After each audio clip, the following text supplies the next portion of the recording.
More on second law of thermodynamics. Students continue करेंगे second law of thermodynamics के बारे में अपनी डिस्कशन को। और हमने लॉर्ड केल्विन की statement second law of thermodynamics की देखी और उसके मुताबिक हमें ये बात समझ में आ गई कि हम अगर कंटिन्यूस वर्क लेना चाहते हैं किसी भी सिस्टम से तो हमें जो है वो सारी की सारी हीट हम कन्वर्ट नहीं कर सकते वर्क में, बल्कि कुछ हीट जो है वो हमें रिजेक्ट भी करनी पड़ेगी ताकि इंटरनल एनर्जी जो में चेंज जो है वो ना आए, इंटरनल एनर्जी कांस्टेंट रहे सिस्टम की। और अब सेकंड स्टेटमेंट की बात करते हैं। सेकंड लॉ ऑफ थर्मोडायनेमिक्स के बारे में जो सेकंड स्टेटमेंट थी वो रुडोल्फ क्लासेस की स्टेटमेंट थी, उसको हम डिस्कस करते हैं। और इस स्टेटमेंट के मुताबिक जी ये है कि it is impossible to cause heat to flow from a cold body to a hot body without the expenditure of work. यानी कि बगैर कोई काम किए हम कोल्ड बॉडी से हॉट बॉडी को हीट शिफ्ट नहीं कर सकते। बगैर कोई काम किए, बगैर कोई वर्क एनर्जी यूज़ किए हम कोल्ड बॉडी से किसी लो टेम्परेचर वाली बॉडी से हीट जो है वो फ्लो नहीं करवा सकते एक हॉट बॉडी को। इसको अगर हम डायग्रामेटिकली रिप्रेजेंट करना चाहें, यहाँ पे डायग्रामेटिकली रिप्रेजेंट करने की कोशिश करते हैं। सपोज कि ये हमारे पास जो है वो एक हॉट बॉडी है, ठीक है। यहाँ पे रिप्रेजेंट कर लेते हैं कि ये एक हॉट बॉडी है, हॉट बॉडी।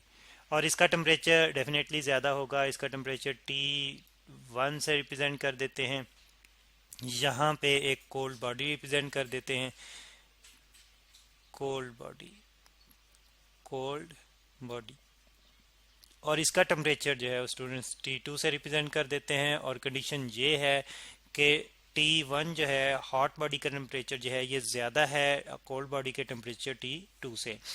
और फिर यह है कि हम हीट जो है वो कोल्ड बॉडी से हॉट बॉडी को जो है वो फ्लो नहीं करवा सकते जब तक कि हम कोई वर्क ना कर लें। तो अब यहाँ पे हम जो है वो हीट का फ्लो जो है वो रिप्रेजेंट कर रहे हैं। ये क्यू हीट जो है वो इस तरफ, इस डायरेक्शन में जो है वो फ्लो हो रही है।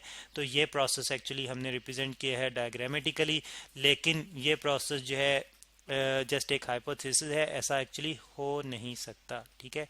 रॉल्फ क्लासेस की स्टेटमेंट हमें यही बताती है कि हम ऐसा जो है वो नहीं कर सकते, ठीक है, ये इम्पॉसिबल है। बल्कि अगर हमने जो है वो हीट कोल्ड बॉडी से हॉट बॉडी को शिफ्ट करवानी है, यहाँ पे यही प्रोसेस है अगर हम करना चाहते हैं तो क्लास स्टेटमेंट के मुताबिक ये प्रोसेस कब पॉसिबल होगा, जब हम जो है वो हमें कोई वर्क भी जो है वो साथ में जो है वो ना साथ में जब तक हम कोई वर्क अप्लाई नहीं करते, यानी कि हमें वर्क जो है एज इनपुट देना पड़ेगा। ये सपोज के हमारी हॉट बॉडी है, यहाँ पे दोबारा से प्रॉपर साइकिल जो है वो रिप्रेजेंट करते हैं, प्रॉपर जो प्रोसेस है वो रिप्रेजेंट करते हैं कि ये हमारी हॉट बॉडी है और यहाँ पे हमारी कोल्ड बॉडी है, ठीक है। ये कोल्ड बॉडी है, कोल्ड बॉडी। और जैसे कि मैंने कहा कि इसका टेम्परेचर जो है वो T2 है, इसका टेम्परेचर जो है वो T1 है। अब हमने कोल्ड बॉडी से हीट जो है वो ट्रांसफ़र करनी है हॉट बॉडी को। तो यहाँ पे ये एक हीट जो है सपोज के हम रिप्रेजेंट कर रहे हैं, यहाँ पे Q2 हीट जो है वो हमने शिफ्ट करनी है। ये ज़रा जो है वो यहाँ पे प्रॉपरली मैं लिख लेता हूँ Q2, ठीक है। तो ये हमने शिफ्ट करनी है। तो इसके लिए फिर यहाँ पे हमें इनपुट के तौर पर एक वर्क भी इंट्रोड्यूस करवाना पड़ेगा, यहाँ पे हमें एक वर्क इंट्रोड्यूस करवाना पड़ेगा।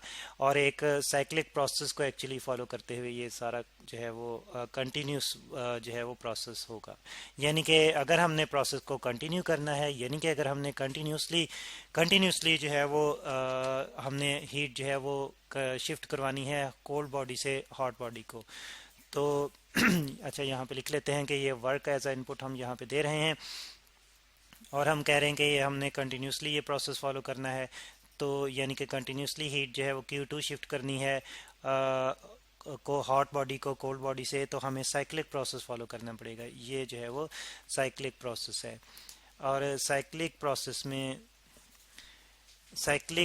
में हम देखते हैं ये साइकिल है। और साइक्लिक प्रोसेस में हम कहते हैं कि इंटरनल एनर्जी जो है वो सिस्टम की इंटरनल एनर्जी जो है वो कांस्टेंट रहेगी। तो तब ही जो है वो हम यहाँ पे एनर्जी जो हीट है वो हम शिफ्ट करवा सकते हैं हॉट बॉडी को। लेकिन अब जो हॉट बॉडी को जो हीट शिफ्ट होगी वो Q2 नहीं होगी, बल्कि उसमें कुछ अमाउंट जो है वर्क की भी इंट्रोड्यूस हो चुकी है। तो इस तरह से टोटल जो amount of heat energy introduce होगी हॉट बॉडी को वो Q1 होगी। ठीक है, तो फिर इस स्टेटमेंट के मुताबिक Q1 जो हीट इंट्रोड्यूस हुई है Q1 हीट इंट्रोड्यूस जो हुई है हॉट बॉडी को जो हमने शिफ्ट की है, ये एक तो जो वर्क है हमने इंट्रोड्यूस करवाया है, जो एक्सटर्नल वर्क किया है सिस्टम पे, ताकि वो हीट जो है वो शिफ्ट कर सके Q2। तो एक तो वो प्लस जो हीट हमने शिफ्ट करनी है वो यानी कि Q2। ठीक है, तो आउटपुट टोटल आउटपुट हमारी बराबर होगी इनपुट प्लस जो हम जो है वो व्हाट डू वी वांट, यानी कि हम क्या करना चाह रहे हैं वो, और प्लस जो हम पे कर रहे हैं यहाँ पे वो पे क्या करें, हम वर्क एज अ इनपुट जो है वो पे कर रहे हैं। तो इसके मुताबिक भी स्टूडेंट्स आप गौर करें कि यहाँ पे भी वर्क जो है वो फिर हमारे पास बराबर होगा Q1 माइनस Q2 के। यानी कि अगर हमने सिस्टम से एक हीट जो है वो Q2 शिफ्ट करानी है एक सिस्टम को bye an amount of Q1, तो हमें साथ में कुछ वर्क भी करना पड़ेगा। और ये हम नहीं कर सकते कि हम जो है बगैर कोई वर्क किए जो है वो हम हीट जो है वो शिफ्ट करवा दें एक कोल्ड बॉडी से हॉट बॉडी को। तो ये एक बिल्कुल रिवर्स कंडीशन है, यानी कि जो हमने लॉर्ड केल्विन की स्टेटमेंट डिस्कस की थी उसके बिल्कुल रिवर्स ये कंडीशन है।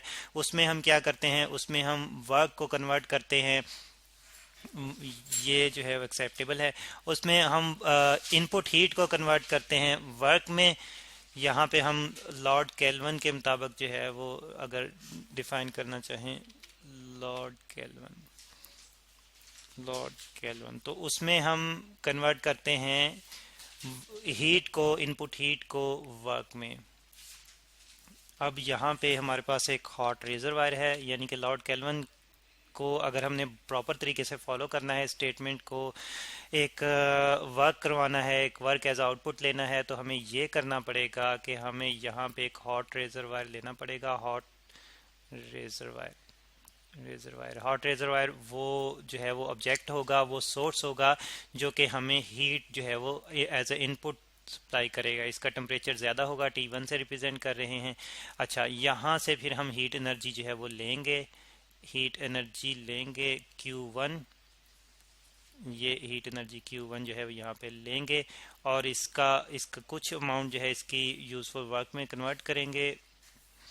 यहाँ पे जो है वो हम रिप्रेजेंट कर लेते हैं कि इसकी कुछ अमाउंट जो है यूजफुल वर्क में कन्वर्ट करेंगे वर्क, और ये वर्क जो है वो एज आउटपुट हमें मिलेगा आउटपुट। और आउटपुट जो है हमने अगर कंटिन्यू करनी है, अगर हमने आउटपुट कंटिन्यू करनी है तो यानी कि यहाँ पे कंटिन्यूस जो है वो हम रिप्रेजेंट करते हैं। ठीक है जी, तो तो फिर हमें यहाँ पे एक साइक्लिक प्रोसेस जो है वो फॉलो करना पड़ेगा। ठीक है, साइक्लिक प्रोसेस, और ये साइक्लिक प्रोसेस इस तरह से होगा कि सिस्टम की इंटरनल एनर्जी में चेंज ना आए। ठीक है, और सिस्टम की इंटरनल एनर्जी में चेंज जो है वो कैसे हम लाने से रोक सकते हैं, तो उसके लिए फिर हमें ये करना होगा कि कुछ हीट जो है वो हमें इन्वायरमेंट में ट्रांसफ़र करनी पड़ेगी। ठीक है, यानी कि हमने एक हीट इनपुट दी सिस्टम को, उसने कुछ हीट जो है वो वर्क में कन्वर्ट की साइक्लिक प्रोसेस के थ्रू, और फिर जो वर्किंग सब्सटेंस है जो कि एक्चुअली वर्क में कन्वर्ट कर रहा है हीट को,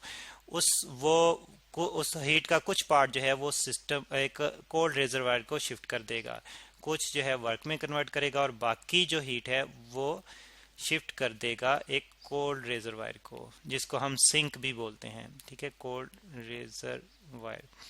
तो इसका मतलब ये है कि सारी की सारी हीट हम वर्क में कन्वर्ट नहीं कर सकते।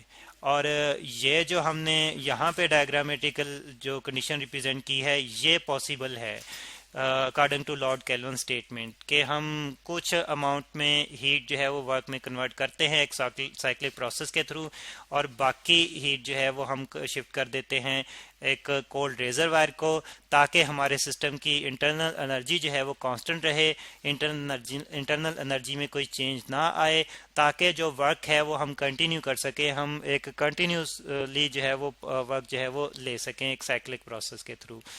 तो ये है student second law of thermodynamics. और इसमें फिर हमें ये भी बात समझ में आती है कि हम एक हॉट रेजरवायर से ही हीट ले सकते हैं, यानी कि अगर हम इन्वायरमेंट में किसी चीज़ से हीट लेना चाहें, हीट एनर्जी लेना चाहें, जैसे कि हमारा इन्वायरमेंट या हमारा सराउंडिंग या हमारे ओशंस वगैरह जो हैं, इनसे अगर हम जो है वो हीट लेना चाहें, ओशंस या जो है वो एटमॉस्फेयर,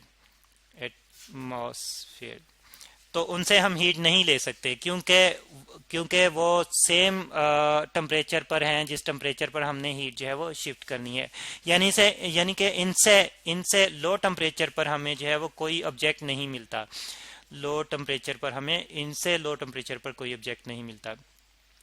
और फिर इसका मतलब ये है कि अगर हमने एक हॉट रेजरवायर बनाना है तो हॉट रेजरवायर हम तभी बना सकते हैं जब हम एक फ्यूल यूज़ करते हुए हम बर्निंग के प्रोसेस से किसी भी जगह पे जो है वो हीट प्रोड्यूस करवाएं, बर्निंग के प्रोसेस से हीट जो है वो प्रोड्यूस करवाएं, और फिर उस हीट को हम जो है वो उसका कुछ पार्ट वर्क में कन्वर्ट करें और बाकी पार्ट जो है वो फिर इन्वायरमेंट को शिफ्ट कर दें। ठीक है, तो यहाँ पे फिर हम देखते हैं कि हमें जो है वो कुछ ना कुछ यानी कि हीट जो है वो प्रोड्यूस करवानी पड़ती है। हम अपने जो इन्वायरमेंट, अपना एटमॉस्फेयर, अपने ओशंस वगैरह से हीट नहीं ले सकते, क्योंकि उनसे लो टेम्परेचर पर हमें जो है वो कोई और इन्वायरमेंट, कोई और रेजरवायर नहीं मिलता जिसको कि हम हीट रिजेक्ट कर सकें according to second law. Second law के मुताबिक हमने हीट रिजेक्ट भी करनी है, तो हीट रिजेक्ट हम उसी को कर सकते हैं जिसका टेम्परेचर लो हो, और ओशंस और एटमॉस्फेयर से लो हमें टेम्परेचर जो है वो कहीं पे नहीं मिलता, तो फिर इनसे हम हीट नहीं ले सकते, बल्कि एक ऐसा रेजरवायर लेंगे जिसमें हम फ्यूल बर्न करके इनसे ज्यादा टेम्परेचर, यानी कि ओशंस और एटमॉस्फेयर से उसका टेम्परेचर ज्यादा करेंगे, उसका टेम्परेचर ज्यादा करते हुए वहां से हीट हम लेंगे और उसका कुछ पार्ट हम वर्क में कन्वर्ट करेंगे और बाकी हम जो है वो एटमॉस्फेयर को शिफ्ट करेंगे। तो स्टूडेंट्स, ये है सेकंड लॉ ऑफ थर्मोडायनेमिक्स।